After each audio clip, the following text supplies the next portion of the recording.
Welcome to the Leading Conversations podcast, sponsored by the Excel Leadership Network. On each episode, JD Pairing will have conversations with church planting pastors and leaders from around the country. You can learn more about how to connect with Excel at the end of this podcast. Let's join JD now and listen in on this leading conversation. Well, welcome to another edition of the Leading Conversations podcast with Excel Leadership Network. And today we are thrilled to have with us Jojo Namuddo, who is currently in Oregon, but she's from Uganda. And I'm looking forward to hearing your story. Thank you for being here, Jojo. Thank you so much, JD, for having me. I'm so excited to be part of this today. How are you liking Oregon? Oregon, I love the nature. I love the green because it reminds me of my country, Uganda. So Uganda, it's a very green country, even though sometimes people think it's not green, but it's really green. So Oregon reminds me of Uganda. Definitely still getting used to the rain here, because in Uganda we only have two weather seasons. We only have the dry season and the wet season. So it's either sunny or it's raining. But so the weather here, as I said, most people say it's bipolar. So still getting used to that. It can get gloomy at times, but it's okay. I am acclimating to it. How long have you been in Oregon? So I've been here for 5 years staying. But before that, I used to come here when I was about 10 years old. My very first time here was 2008 when I was a little girl with a children's choir from Uganda called Imani Milele. So I used to come with the choir, travel around the United States, singing, performing, and then I used to come and then we would go back to Uganda. So it's been about I could say 7, 8 years that I've been coming and going to and forth, but then 5 that I've stayed for a longer period of time here in the US. Okay, well, I'm glad that you're with us. We from California think that there's 2 seasons in Oregon. There's the wet season and then there's the wetter season. So, well, tell us your story. Tell us about growing up. Tell us how you came to Jesus. Oh yeah, so wow, it's a long story, but it's definitely one that has been authored by God Himself. Growing up as a little girl, lived in a very small community in Uganda with my mom and my dad and my sister and brother. We lived in a community with few people, not much, but we had each other in where I was living at. Are you the oldest or the middle or the youngest? I am the second. I'm the Okay. second born of 4. So I have my older brother Ivan, then me, then my sister Grace, and then the last born is Sarah. So there is 4 of us. Okay. Yeah. But And Jojo, is that a nickname or is that? it's a short form of Josephine. So my full name is Josephine. Yeah, so that's what it stands for. Yeah. So you're growing up with your family. Yeah, grow up with my family in a very small community. So as growing up as a little child, I remember one time this changed my entire life because growing up, so my mom was pregnant with my youngest sister, Sarah, when I think I was about 4 years old at that time. But she was pregnant with my youngest sister, Sarah, and she went to one of the nearest clinics that was close by where we lived. And when I say clinics, it's just a small building that only had the basics just to play as a medical facility, but just having only the basics in there, a few, medications, a few instruments there just to act as a clinic for people. And so she was pregnant and my dad took her to go deliver my youngest sister. But when she reached there, she was told that she had to have a C-section, of which she went ahead and they did the C-section. She returned back home and we were excited. Yeah, we get to have another sister. I don't get to be a middle child anymore.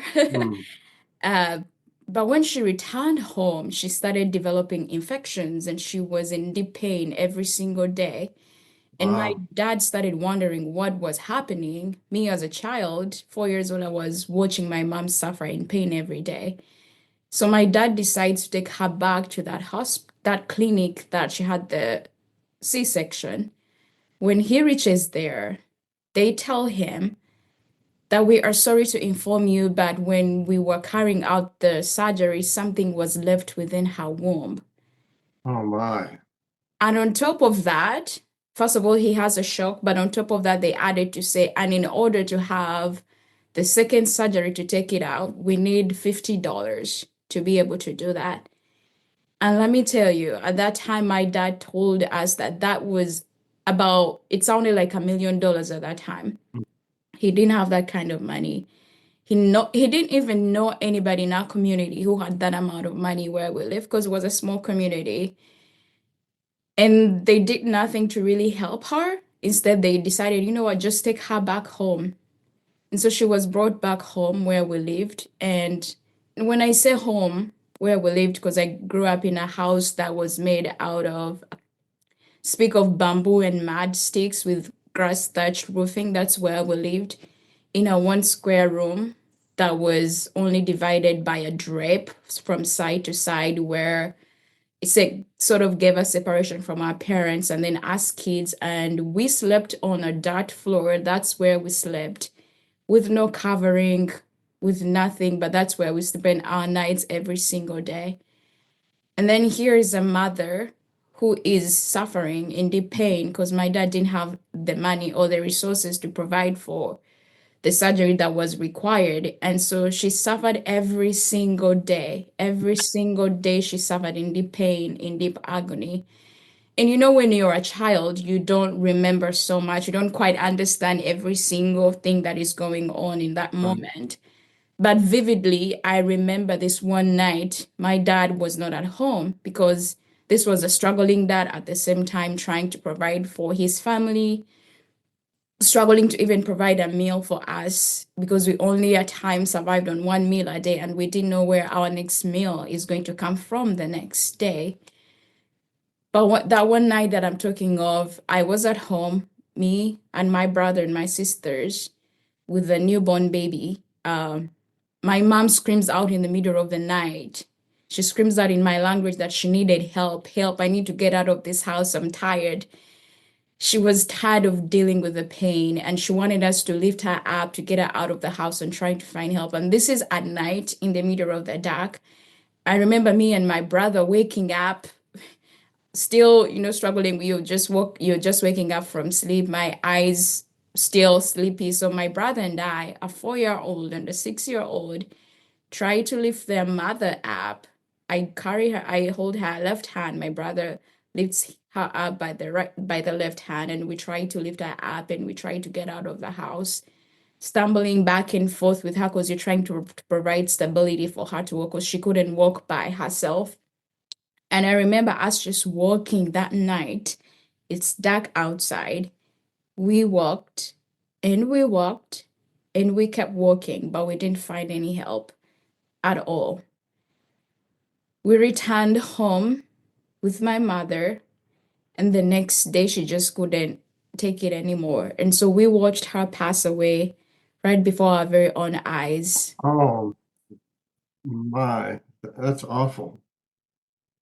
I mean, it's that moment of time, I'm a child, you don't understand everything, but you know that somebody that you love who cared for you is gone. She's not ever going to return, but you can't put all the pieces together in that moment. Sure. And so here we are.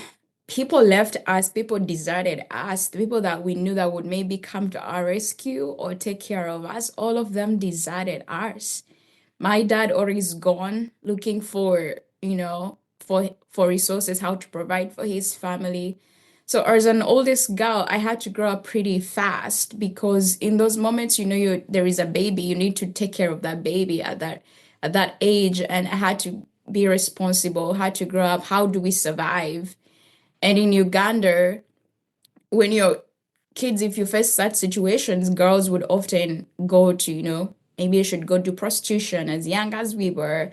Boys end up on streets doing drugs. And I thought maybe this is how our lives are going to end up. Maybe that's why we should opt to, because we need to survive. We need to survive. And so in that period of time, my dad decides to find another woman to bring into our lives to play a role of a mother.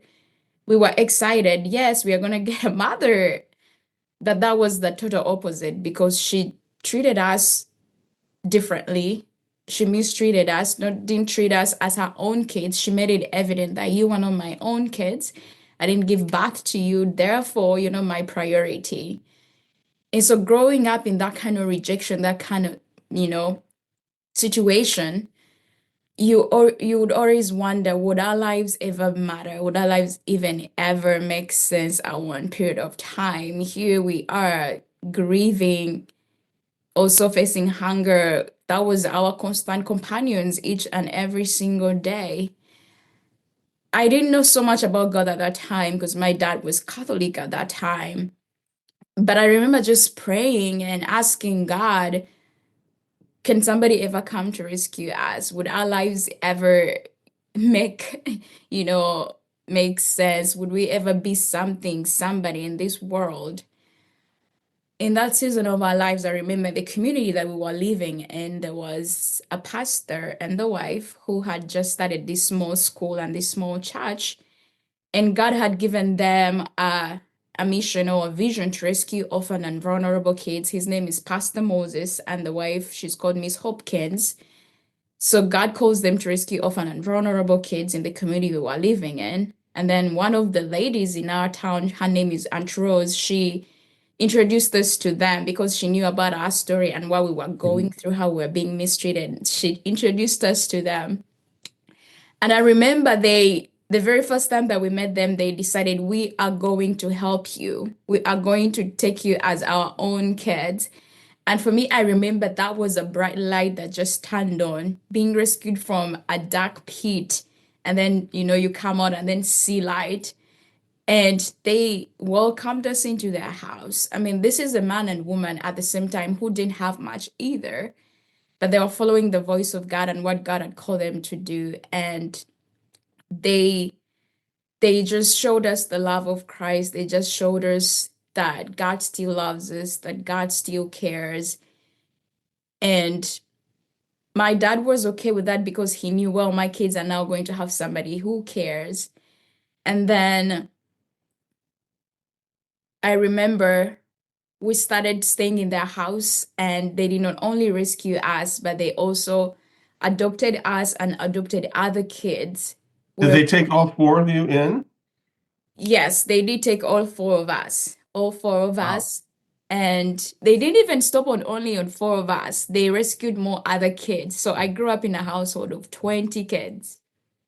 So it was a household of 20 kids. These were kids who were coming from unstable families, kids who were coming from abusive families who had lost their parents. But we came one big family together under their roof. And each and every single day, we watched them sacrifice everything that they had, everything that they could get their hands to make sure that we had a meal, that we had a roof, that we were safe. And also that's the point where we were introduced to know Christ, because they believed in God. They lived what they preached. And so that's how we were also introduced to the Lord and started, reading the Bible, praying together as a family, learning more the scriptures and living it out in ministry, because they were involved in ministry at our church at Gospel Messengers. So we kids, we started singing and dancing, ministering at the church, in worship, dancing. So that's how we came to know about Christ. And they started this small choir called Imani Milele, so the children's choir. And so Reverend Moses, he had a contact here in the US at that time. So the choir traveled here in the US. I remember I was 10 years old so when I first came here with the choir, so we would come here, sing, go to different places, singing, performing, churches, festivals, any place that opened the door for us. But was also a way for us to fundraise for our own tuition, our own basic needs, that when we went back home, we knew that we were going to be able to have a meal. We could have access to medical facilities or medical resources. We know we had a roof over our head, we had clothes, we had shoes. Because prior before that, I remember I used to walk miles and miles without shoes. And I remember one of my sisters, Grace, because she was walking without having shoes, she jiggers at almost half of her feet because we were walking miles without shoes. But for the first time, we had shoes. We had a mattress to sleep on. And well, here in the US, we would get people to sponsor us. And I know you've heard about child sponsorship. So we'll get people to sponsor us, sign up to give a monthly gift so that we can be able to go to school, because education in Uganda is not free at all. You have to pay for, even if you're in kindergarten, you have to pay for it, and yet they make it very expensive. I know most people can't afford it. So that is one of the best gifts that we got people to sponsor us. And when we went back home to Uganda, we were able to go to school. So I was able to go to school when I returned back home in Uganda. I went through elementary school, high school, I went to college, but I still traveled back here in the US with the choir in 2014 and 2015. And then I still went back home. This time I was much older, then went back home again. And then some of my sponsors live here in Oregon. So they invited me when I graduated from college, where I went in back home. So I did go to college, did my bachelor's degree in fashion design and marketing, graduated end of 2019. Then they invited me to come visit them here in Oregon in Milwaukee as my graduation gift. So it's when I came back, and I was initially planning to go back home, but COVID hit and I couldn't travel in March. And so I stayed, and then I was praying to God and seeking God, God, how can I move forward? What's the next thing for me? That's when I decided to pursue my higher education and apply to do my master's at Oregon State University. And I was enrolled there, and miraculously, God provided. And this is a whole testimony in itself of even how God provided for my education, because here I am, a foreigner in this country, didn't have much. But I believe that God, if He wanted me to pursue this education, this higher education, that He would provide. In that moment, my faith was tested in different ways. But I remember as a child growing up, I saw Pastor Moses and the wife together, having this faith for God to provide, because every single day we believed, we prayed God to provide even our meals. And God tremendously did miracles every single day. And when I came here, I felt as if God was testing what I had grown up with, the faith that I had grown up with. And I decided to believe God to provide, even when I didn't have any income at that moment. I mean, looking at the tuition I had to pay, I said, oh my goodness, where is this money going to come from? But I trusted God and said, God, you are a God who has no limitations. You are a God who has brought me up, who has raised me up, and I've seen you work in my life ever since I was young, seeing you provide, seeing you do miracles in different ways. And I trusted God. I remember going to school the very first day, not even having the income. But as I was seeking God, He said, Jojo, I'll send you the ravens, just like Elijah. And miraculously, I'm trying to cut the details short here, but miraculously, a couple that I had known way back, 2008, 10 years back, that I had just recently connected with here in the US, God worked through them to provide, and through Serve Now. And I'm going to share about Serve Now too as well, because Serve Now is another organization that I'm currently working with right now that is serving people all around the world. And they provided for my tuition, and God miraculously helped me graduate 2023 with my master's in business, majored in marketing analytics and insights, and graduated then. Then after that, I started working for Serve Now, which is a Christian international nonprofit organization that I've known for almost, I don't know, about 20 something years, because they've built one of the orphanages in Uganda that I was raised in, and they've built about 6 schools that one of them I attended when I was going to elementary school in Uganda.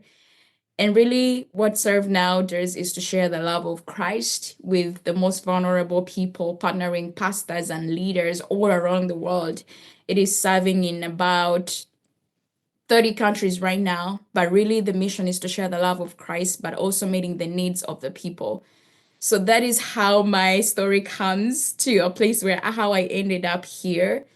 But I know you also asked, how did I come to know the Lord? I grew up in a Christian family, my adopted family where I was raised, grew up you grew up doing things together. I grew up with a whole group of people. But I remember when I moved out to go to college by myself, I went to college in Kenya, Nairobi, where I did my bachelor's degree. I was by myself. I was away from everybody. Nobody was watching me. I was free. But I remember, and it takes me to in Proverbs where I say that, bring up a child in the ways that you want them to go so that when even they leave, they will not depart from Right. that. And I remember when I was in Kenya, I remembered every single word my parents like had sowed in me. I remember seeing them believe and have faith. So I had to choose God for myself. I had to choose in that moment, where do I leave this God because I know this was a group thing, or do I choose him personally and pursue a relationship with him?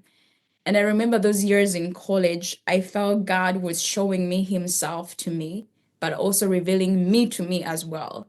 He showed me that I needed him, that I needed to depend on him, that I had to choose him. I had to choose him for myself, not what others I had seen others do, because I know sometimes maybe pastors' kids or kids who have grown up in ministry, only sometimes you choose God because you've seen your parents do it.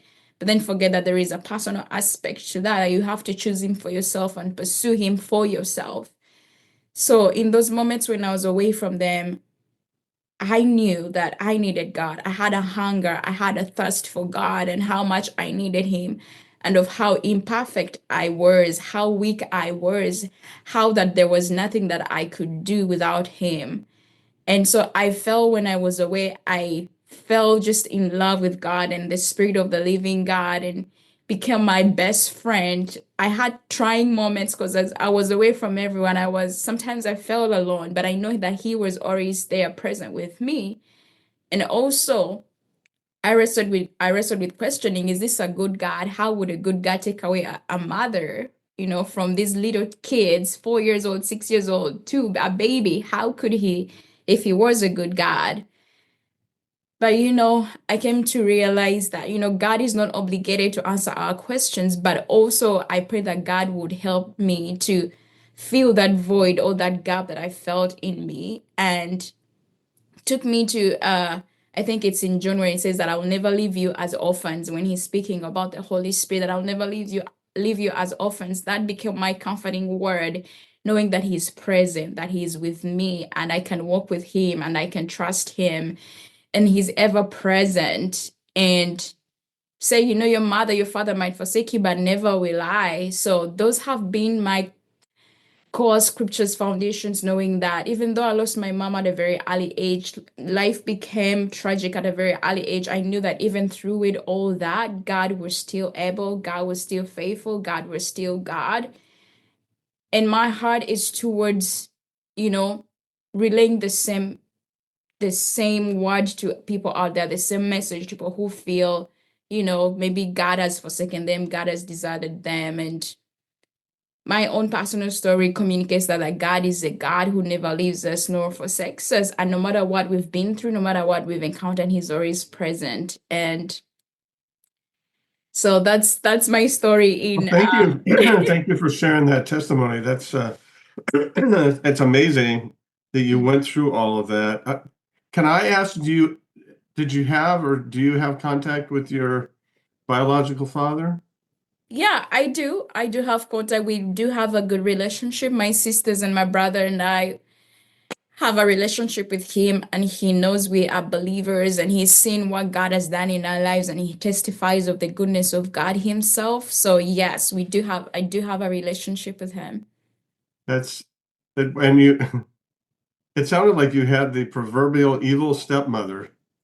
Uh, Yeah, unfortunately, sometimes in Uganda that's very common.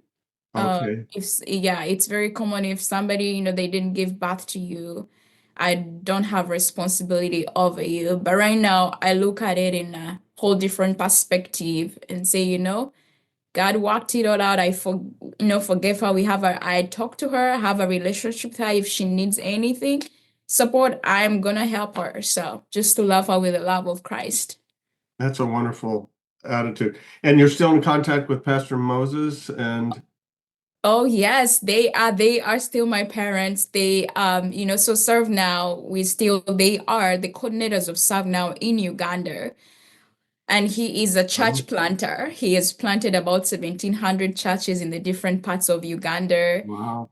And I mean, his passion is to really reach the people with the gospel of Jesus Christ. And he is one of those examples that I look at as a leader who selflessly give themselves and who selflessly lead with integrity, with passion, with compassion. I mean, talk of a man of faith. I have seen him believe for things to happen in life, even when he didn't have anything, but he has choose to stand on faith. And we've seen God work in miraculous ways. And I think he's laid that foundation for us kids who are young, and just seeing him live that example. Because I think as leaders, when you are that example, that speaks volumes. Sometimes it goes beyond just speaking words or just saying, oh, I have this title. I have, all those things, but he's a man who lives out what he preaches. He goes above and beyond and depends on God. And that's what me grow, I know leadership can take on different facets. So being in this position, even what I'm doing with Serve Now, I work as their Pacific Northwest Development Representative. I see, leadership as something that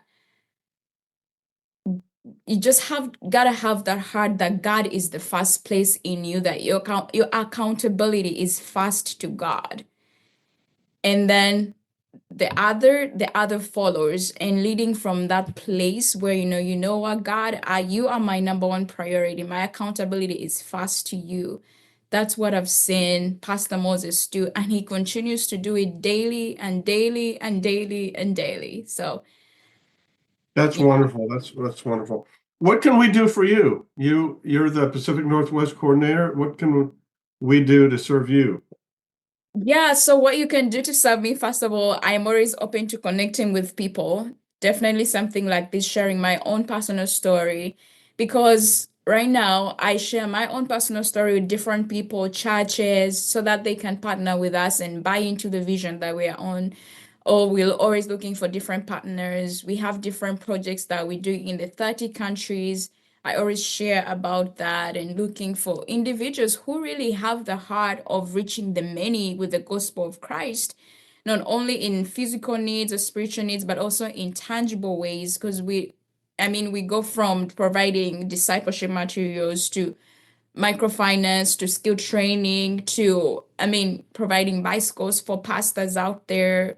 We do a whole lot. So I'm always looking for individuals who have the same heart and connections, referrals, if venues to speak at. So you can help me in that. But also there is the financial aspect, of course, provision of different projects. So those are some of the ways that you can support me. Well, good. And if you want to reach out to Jojo, you can do that through the Excel network. We can connect you if you'd like to help. Are you going to be part of what we're doing with church planting in Uganda with Pastor Brad Brucker? Oh yeah, I know. Pastor Brad is coming to Uganda, so he's gonna be speaking at one of the. He's gonna beat Pastor Moses actually, because he's gonna be speaking at the church where I grew up from, and we Oh, have wonderful. we have over 3,000 pastors that gather annually to go through training, to be encouraged, and to be motivated again to reignite the fire in them. And so Pastor Brad is going to be there speaking there. So I'm excited. I'm excited about that. That's great. Yeah. Uh, hey, give us a leadership tip. As a leader, what would you encourage us to to be better leaders? What would be your tip? So for me to be a better leader is you got to lead yourself well first. You have to lead yourself well first before you even lead others. Because if you're not very self-aware of yourself, then it's going to be difficult for you to be able to lead others. And as I said previously, is that your accountability is going to be to God first before even your accountabilities with people is, God has to be that number one person, that number one thing that really, really is where your accountability, where your integrity, where where you know that in each and everything, he's the one who is the first leader in your life. And then you as a leader, leading yourself well, knowing yourself, knowing your blind spots, knowing your strengths, your weaknesses, all those other things as a leader, and knowing how to take care of yourself too. So that's my tip is lead yourself, know how to lead yourself well fast before you lead others. That's a great tip. Can I ask, what is one or two specific things you do to lead yourself well? Lead myself well. First, I know the number one thing that I do is I go to the source of my strength as a leader. Because I know at times we leaders we tend to do so much, but then we gotta draw back again and go back to the source where we get our strength. And my strength, my wisdom, I need time to go and talk to God, talk to the Spirit, and ask Him, okay, what am I gonna do here? How do I navigate this? That is my number one things. I go back to the source, who's God, who's the best leader, who has all the answers, who has all the solutions, and leading into the Spirit of God.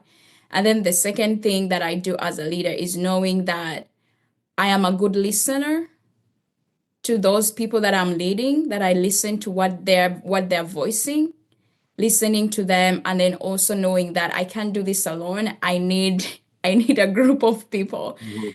that I can't do it alone. So we need people around us. We need people we can count on, people who can motivate us, people who can speak truth into our lives as leaders, people that we can also be accountable to at the same time.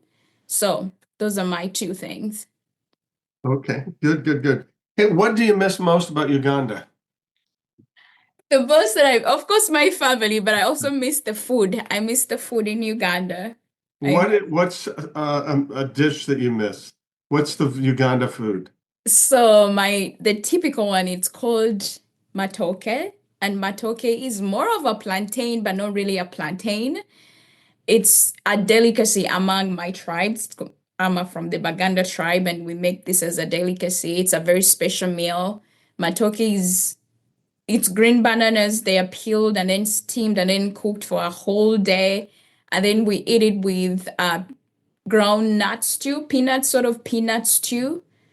Then we add in in it, dry fish in it. That is my best meal that I really, really miss, but I haven't found here in the US. I have to be honest, that does not sound very good to me. You had me until the dried fish. So, It is so good. You won't even believe it. It is so good. Have you been to Uganda? I have not. I have not been to Africa. Okay, you should. You should. You I'm should. better at sending other people on these long trips. I don't Yeah. mind flying up to Oregon, but boy, to Africa, God will have to make it very clear. I like helping out Pastor Brad when he goes. So, Okay. You should hey, ask him. You should ask him about the peanut stew. Maybe he has some stories to tell you about that. It's good though. I've never talked to him about the food there, but hey, thank you so much. Thank you for your ministry. Thank you for your story. It's inspiring to hear somebody who had such tragic beginnings, but how you have trusted God through the midst of all of that. So thank you for what you do, and thank you for being on with us today. Absolutely, absolutely. I give all the glory to God. If it wasn't for God, I wouldn't be here. But also at the same time, if God didn't walk through certain people in my life, there is no way I would be here because it has taken a whole group of people that I can't even start mentioning by names that have believed in me, that have invested in me, that have encouraged me, that have inspired me, motivated me. So many of them, so many of them. And that's why I believe that, I always say, but that sometimes you never know the person that is placed right next to you, who they're going to be, who they're going to become. And I encourage people, whose story are you going to be part of, because when I share my story, there are different people that I mention. And right now, I also want to be part of another person's story. I want to be able to be a voice, to be an advocate for some person out there who's praying a prayer, who's seeking God, who's wondering where is my hope ever going to come from? Who can come to my rescue? And at times we pray God to answer our own prayers. But also I'm discovering that sometimes God has placed us even as leaders to be answered prayers. So thank That's a you. wonderful word. Thank you. Thank you so much. Thank you for having me. Thank you so much for having me here.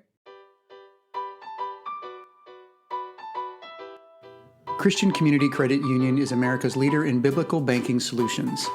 As a trusted ministry partner of Excel Leadership Network, they are dedicated to serving ministries in all life stages of growth. Whether you're planting a new church or expanding, Christian Community Credit Union will come alongside your ministry to help you grow so you can serve more. They offer low-rate ministry loans as well as products to maximize your ministry's money, including high-interest checking, savings, and CDs. Take the next step and learn more at mycccu.com/excel. That's mycccu.com/excel. Membership eligibility is required. Thanks for joining the Leading Conversations podcast. We hope that you found it both helpful and encouraging. At Excel Leadership Network, our focus is on the church planter rather than the church. If you'd like to find out more about us, visit our webpage at excelnetwork.org. Don't forget to subscribe to this podcast so you don't miss any future episodes. See you next time with another Leading Conversation.